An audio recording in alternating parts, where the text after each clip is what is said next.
Hi, this is Sarit Switzer, and welcome to the It Is Taught podcast, a podcast devoted to the teachings of Rabbi Shneur Zalman of Liadi as recorded in his most famous work, the Tanya. My hope for this show is to make these teachings accessible and relatable to the average person, regardless of prior Jewish education or affiliation. The episodes follow the prescribed daily study portions and are meant to serve as practical lessons in how to live your life as your true self and develop an authentic and powerful relationship with your Creator. I have personally experienced the effects the study of this work has had on me, and I'm excited to share what I can of this knowledge with you. So please join me on this journey of learning, self-growth, and connection with your source. Hi, and welcome to the It Is Taught podcast. This is episode 343 for the 6th of Cheshvan in a leap year. So I remember back in the day when I was in seminary in Montreal, in Beis Chaya Mushka, a teacher of ours, Rabbi Beryl Bell, who was actually my favorite teacher there, and he was also the director of the school at the time, taught a class entitled, if I'm not mistaken, Inyanei Mashiach Ugeula. Having to do with, it was a class all about things having to do with Mashiach, with the Messianic Era and the redemption. And we looked at it from different perspectives, mostly from a Hasidic take, but also looking at Gemara, looking at talks of the Rebbe, looking at all kinds of different sources having to do with things having to do with Mashiach, with the Messianic Era. And one of the main focuses of one of the main source materials that we used for that class was actually the Rambam, who the Rambam has a whole section in his Yad HaChazaka, which is devoted to the laws concerning the Messianic Era and how to prepare for the Messianic Era, how to recognize Mashiach, all kinds of different things like that.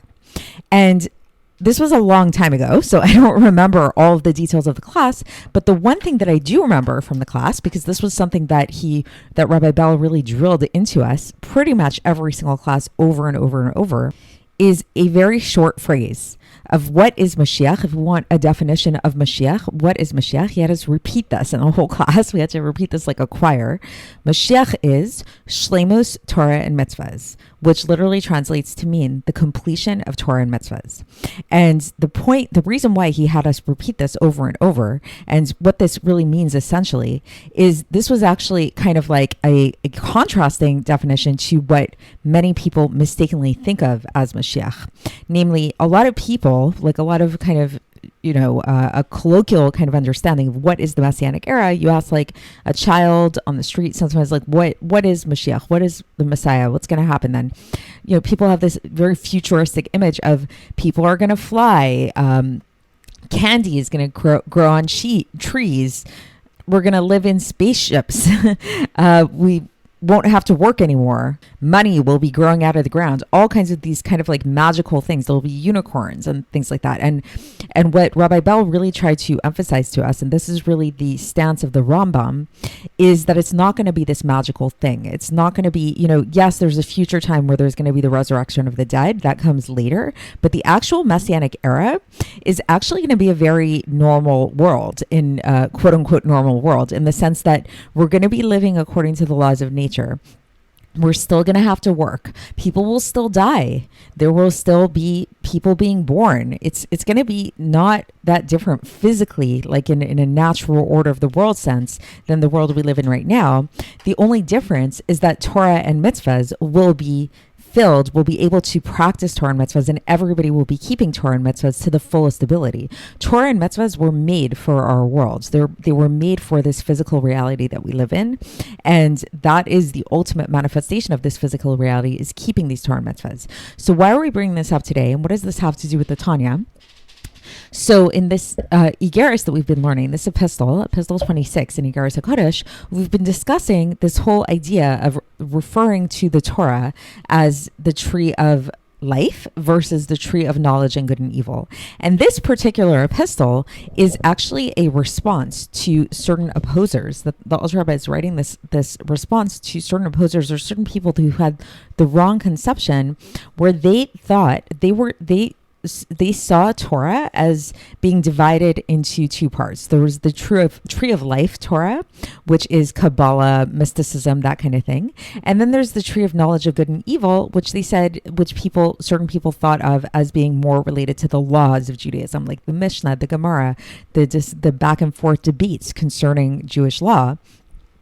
And certain people refer to as the tree of knowledge and good and evil. And we've already worked at trying to dispel this idea. And we talked about how, no, the entire Torah is called the tree of life. We say it's chaim lamachazikim ba, the tree of life to all who hold it.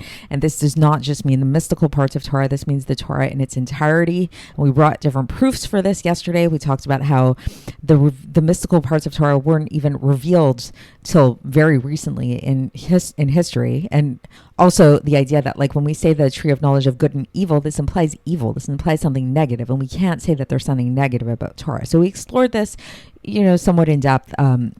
You can go back and listen to yesterday's episode to get a fuller glimpse of all of this.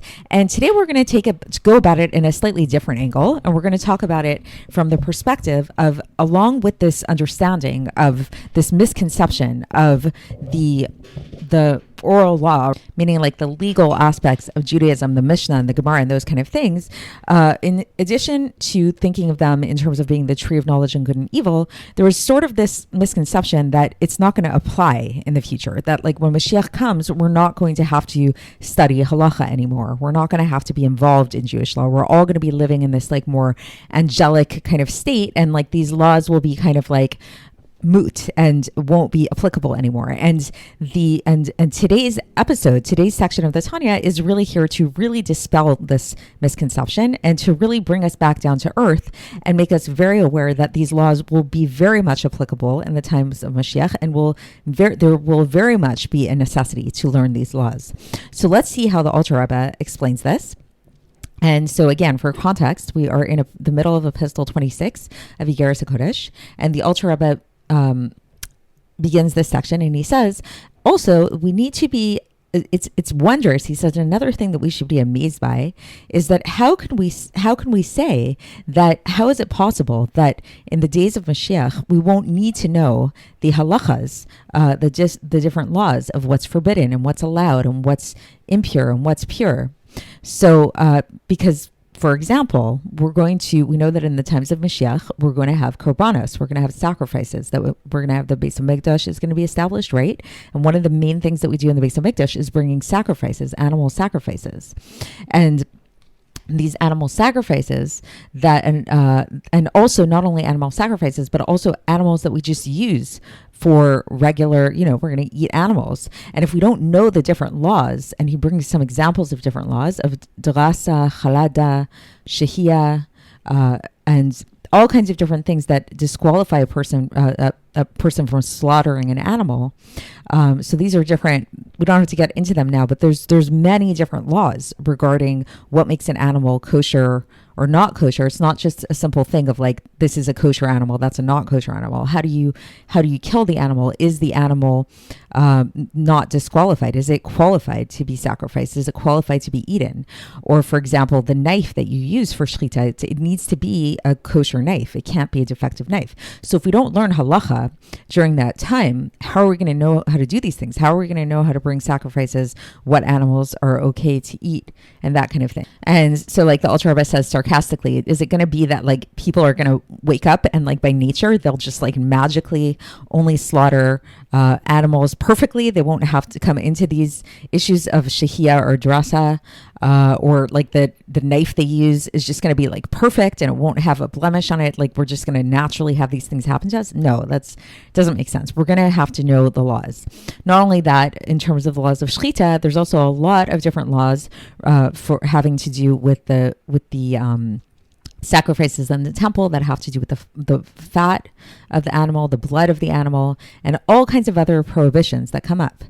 People will also have to know about the impurity relating to dead people, because we know that in the future, again, this is another misconception. People think that there's no longer going to be death in the times of Mashiach. And in fact, we see that this is a citation here from Yeshayahu chapter 65, verse 20 about the Messianic Messianic Era, where it's going to say, Hanar ben mea shana yamut. A young man will die at the age of 100, which means, okay, 100 is a nice, long, ripe year, but people will still pass away during this time. Again, as a caveat, there is a time later on where there will not be any death, and there's going to be, in fact, the resurrection of the dead, and people who died will come back to life. But this preliminary stage of Mashiach, there still will be death. And not only that, we'll know that like people will give birth. And so there's certain laws of impurity that relate to giving birth. And we're going to have to know about these different laws of impurity. So right, like, so we see, like, for example, in Yirmiyahu chapter 31, verse 7, where it says, Hara v'yoledet yachdav, which means a pregnant woman and one who gives birth together. So meaning to say that this prophecy of Yirmiyahu, what was he prophesying about, was that in this time, this Messianic era, women will give birth immediately. They won't have to wait this long period of like the 9 months. It's like a woman will get pregnant and give birth immediately. So sure, that's a great miracle. That's really amazing. But they're still going to be giving birth. And if a woman will be giving birth every day, and in fact, it's taught that they're going to be giving birth to multiple babies, even just from one union. So it's going to be triplets, quadruplets, whatever it is. So if this is happening, there's going to be a lot of birth that's happening at that time. So thus, we really need to know the laws that have to do with the impurity regarding childbirth. There's a lot of laws in that regard. And these laws won't change. Like the laws that we know of now regarding impurity are going to be the same laws in the future to come. And then the Alter Rebbe goes on and he says, we don't need to talk about this more. We don't need to dwell on this idea at length. We know that actually we see in the Talmud and the Midrashim explicitly, we see that it explicitly says the opposite of what people think about the fact that there's not going to be laws in the time of Mashiach. We see that, and here he cites Sanhedrin, Masechet Sanhedrin, page 51b, where it says, Hilchata l'Mashiach. There's a question there asked, a law for the time of the Mashiach, meaning to say that like what's going on in the Gemara there, just to explain that, is that they're having a discussion and then somebody says, why state now a law that will only apply in the times of Mashiach? So the implication of that is that there will be laws in the times of Mashiach. It's not going to be like just like this like free for all, just, everybody does whatever they want kind of situation. There are going to be actual laws. And we also know that there's this idea that that's taught that Eliyahu Hanavi is going to come. He's part of the process of Mashiach coming, and he's going to come and clarify all doubts regarding halacha. So it's not that there's not going to be halacha. It's not that there's not going to be Jewish law. Just everything will become more clarified. And the Alter Rebbe brings a citation here from the Gemara in Menachos, page 45a, which says this, that Eliyahu Navi will come and will expound upon this particular passage. So there are certain things in the Gemara that remain unclear, certain things in Jewish law that remain unclear, and Eliyahu Navi is going to come and he's going to explain it to us, enlighten us in that way. And okay, now he's going to move on to another part of that original citation that we had from the Rama Hamna, how we started out this epistle, where it said, if you recall, go back a couple of episodes if you need a refresher on this, that we talked about how the Torah scholars will not be sustained by illiterate people, etc. Like we find nowadays that a lot of Torah scholars, they need to be dependent upon businessmen who support them. And sometimes these businessmen are not the best of people. They might be considered like we can consider them the mixed multitude or whatever, that eat that which is not allowed, or like maybe they don't eat kosher, something like that. So somebody could think like this understanding of Mashiach that we're trying to debunk here is that this is going to be something unique to the Messianic era, is that in the Messianic era, these Torah scholars will no longer need to be sustained by these common kind of people or by the mixed multitude who eat things that are not pure or unfit or forbidden or that kind of thing. But we find that this is true, this is what's going to happen in the times of Mashiach. This isn't unique to the times of Mashiach, because we see that actually in the time of the second Beis HaMikdash, we see that Torah scholars indeed at that time were also not supported by illiterate people who ate things that were forbidden and ritually unfit, God forbid. Because at that time, during the time of the second Beis Hamikdash, the Torah scholars actually had their own fields and their own vineyards, just like everybody else, just like the regular folk.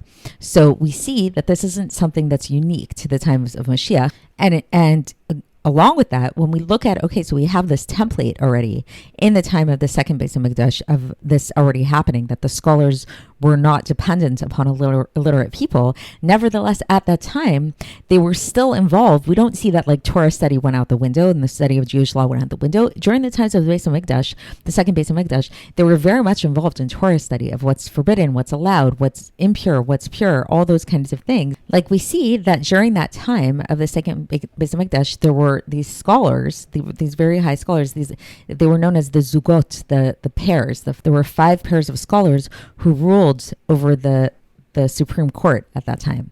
So they were there, and what were they ruling over? Obviously, they ruled over these laws. There was a legal thing going on, and these pairs of scholars, they had many disciples. In fact, thousands and tens of thousands of disciples. Well, when we look at the study of the more mystical aspects of the Torah, like the more Kabbalistic aspects, this was reserved for just a few people, and it took place in secret. So, in fact, we see that at the time of the second Beis Hamikdash, in fact, the study of Jewish law was actually a lot more rampant than the study of Kabbalah, which really demonstrates to us that the study of Torah, the simple, basic Jewish laws of Torah, is something that is not just like something that is reserved for the time of exile, and that it contains there's like an element of negativity within it. It really is the tree of life, just like the mystical aspects of the tree of life, and it's going to be very much relevant in the times of Mashiach. So I'll conclude on the note of, again, how Rabbi Bell trained me so well, that what is Mashiach, what's going to happen in the times of Mashiach. Literally, the definition is that it's going to be Shlemos Torah and Mitzvahs, the fulfillment of Torah and Mitzvahs, which means we'll still learn Jewish laws. Things will just be a lot more clear to us, and we'll actually be practicing Judaism to the fullest extent that we're all supposed to be. Everybody's going to practice it, keep the Torah and Mitzvahs as they should be. And that's it for today, and we'll continue along these lines tomorrow, and I will speak to you then. Thanks for listening to the It Is Taught podcast, hosted by Sarit Switzer. This podcast is dedicated in loving memory of my maternal grandfather, Avraham Yitzchak ben Binyamin HaKohen of blessed memory. Music by Shoshana. If you enjoyed this episode and would like to support the show, please share it with others and subscribe on YouTube, Apple iTunes, Spotify, or wherever you listen to podcasts. And make sure to leave us a 5-star review. To find out more about the It Is Taught project, including more information on my soon-to-be published book, please visit our website, itistaught.com. To catch the latest from me, follow me on Facebook, Instagram, and Twitter. Looking forward to speaking with you tomorrow, and until then, have a great day.